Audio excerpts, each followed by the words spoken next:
Talagang dami nagtanong, paano mo nagawa? Sabi ko na lang, pre, Brad, nilipad ako ng napkin na to. You know why? Kasi may wings. Kailangan trabahuin mo yung pangarap mo. Hindi pwedeng yung pangarap mo magiging pangarap lang. Kailangan mo na maging willing magbago, no doubt, yayaman ka sa networking. Tinuruan ako ni Long Reach maniwala sa pangarap ko. We as a leader, we make things happen. If they will not believe us, we will make them believe na kaya namin mangyari yan dito sa Long Reach. And now it's happening.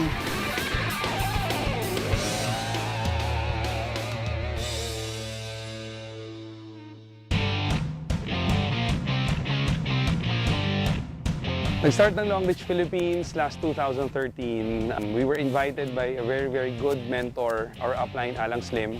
Tapos, basically, nung nalaman namin siya noong 2013, that was January. We saw the product, we saw the company, we loved it, and we decided to go to China to check everything about Long Reach. So, maganda lang noon, lumipad kaagad kami ng China, that was March. Nagulat lang kami sa nakita namin kasi we were expecting just an ordinary company, but nagulat kami kasi sa Long Reach pala, malaki pala siyang syudad. Kumbaga kung i-compare ko siya sa laki, mas malaki pa siya sa Makati.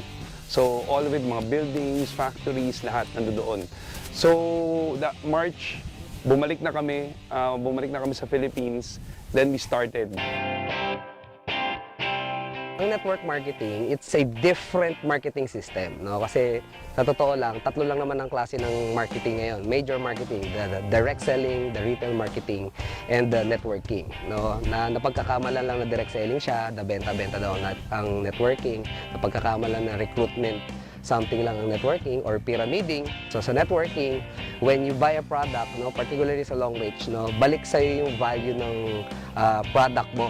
When you invite people here, they buy products, no, they become a member, lahat ng points nila, points mo din. So dito, ang maganda dito, we just create an organization ng mga users, no, na kakailanganin yung product natin. And when they buy, we earn. So ito yung negosyo na we teach people to become businessmen. Unang-una nung pumasok ako kay Long Reach, especially yung personality ko, attitude ko, yun yung unang binago sa akin eh. Kasi hindi ka naman pwedeng yumaman o makuha mo yung pangarap mo, hang ganun pa rin ang attitude mo eh.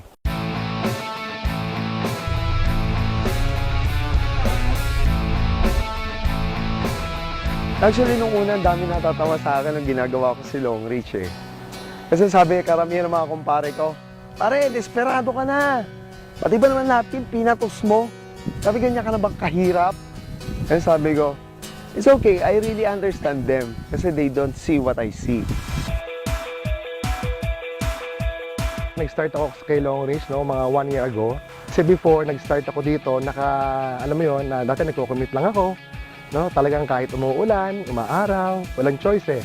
Tapos hanggang sa nagmotor naman ako dahil naisip ko mas mabilis bumiyahe pag nakamotor eh. Kaya lang, ang problema pag nakamotor ka, pag umuulan, alam mo yun, na-experience ko talaga na nababasa ako ng ulan. Yung mga putik ng sasakyan sa harap mo, tumatalsik sa mukha mo, na-experience ko lahat yan eh.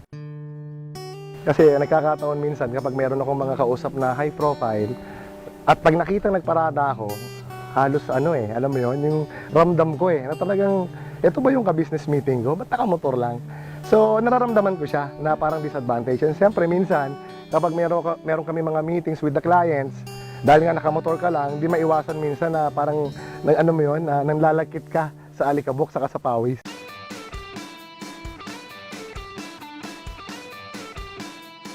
Honestly, marami akong pangarap eh. Siguro bago ko paggawin ng Long Reach, nanggigigil ako sa pangarap. And minsan ng tao, puro pangarap na lang. Kaya trabaho namin kasi gusto namin yung pangarap namin maging reality. Kasi karamihan ng tao sa labas, pag pag-uusapan pala yung mga pangarap, maatras na eh. Kaya yun yung sabi sa sarili ko, eto na meron ako eh. Pangarap eh. Hope. Yun talaga yung pinakapangarap ko before na talaga magkaroon ako ng brand yung sasakyan.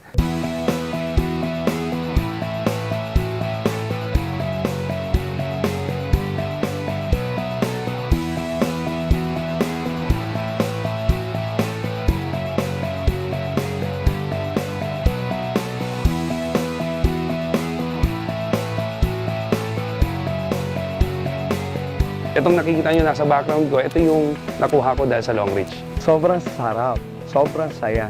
Kasi ang sarap pala na makuha mo yung pangarap mo sa sasakyan sa moral, legal at ethical na pamamaraan. I am very thankful kay Long Reach kasi siya lang yung kumbaga siya yung nagbigay sa akin ng matagal ko na pinapangarap.